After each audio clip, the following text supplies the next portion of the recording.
This week is tag week. Oh yeah, oh yeah, oh yeah. So I have been tagged by the wonderful Victoria to do, I think it's called the Scariest Things tag. Number one is scariest real life experience. Oh, I know, I know. I was studying media studies and we had to do a thriller opening. My best friend at the time, her group was doing a sort of Blair Witch Project styley thing, and I had offered to do the makeup for them because they needed bleeding noses and bruised up eyes, and because I was a weird child I was really into doing that sort of thing. I went down to the woods with them to film in the woods in the dark. That was not a fun experience. There's a bit of our woods where there's a big like fenced in bit. You always wonder what's in there, and then we got to a part where we were going to film and part of the fence had been ripped open. And you're thinking, oh my god, what was in there that did that to the fence and is now out in the woods? Number two, scariest paranormal experience. I went to visit my friend and he was living at his gran and granddad's house. Now we were staying there alone because his granddad wasn't living there for the week. His granny had, you know, passed away a few years ago, and he was convinced that she sort of haunted the house. She just kind of like protected the house and was always there to like protect them. And I was sleeping in his gran and granddad's bed, and the door to their bedroom just kept popping open.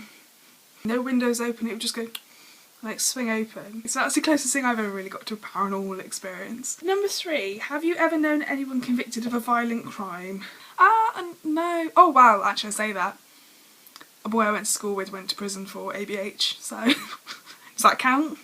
Number four, are you afraid of the dark, and why or why not? I used to be afraid of the dark when I was, I don't know, a child, and then I grew up and realised that the dark is the same as the light, just without lights. Number five, does your hometown have any scary stories or legends? There's a little village very near here and there's a bridge. One of my friends said that either it's haunted or she thinks it's haunted.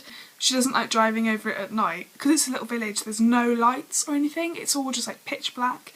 So if you look in front it's fine because you've got like the beams of the car, but if you look behind you, pitch black.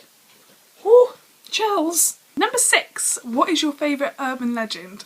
Now, I had to search urban legends. I don't really know any. And the first thing that came up, it was like a page with the 5 creepiest urban legends, which doesn't make for good reading at 2 in the morning when it's dark outside. And apparently, it's quite common in hotels, like people find bodies under the mattresses in their bedrooms. Oh, God. And the last question, which is number 7, what is your scariest nightmare? I'll try and tell it really quickly. Big group of wolves, massive wolves, like ones from Twilight, but this is when I was a kid so Twilight wasn't out yet, so I should really take credit for those wolves. Running towards me, snarling, dripping blood from their mouths. Terrifying. I run in to my house and shut the door behind me. I'm in the living room now and I'm safe in the living room, but in the hall, out where the wolves are, on the shelf, there's a colouring book and colouring pencils, and I'm really bored. Dream Ellie decides to sneak out, regardless of the wolves, grab the colouring book and pencils and then run back in and shut the door. Foolproof plan. As I do it, they come running down the stairs and then they start running towards me. I climb onto the windowsill and they're like just pouncing at me and I wake up. Traumatising. Hope you enjoyed this, have a great weekend, hopefully see you next weekend, and keep an eye out for my room tour video which will be coming very soon. Love you lots, love you too, bye.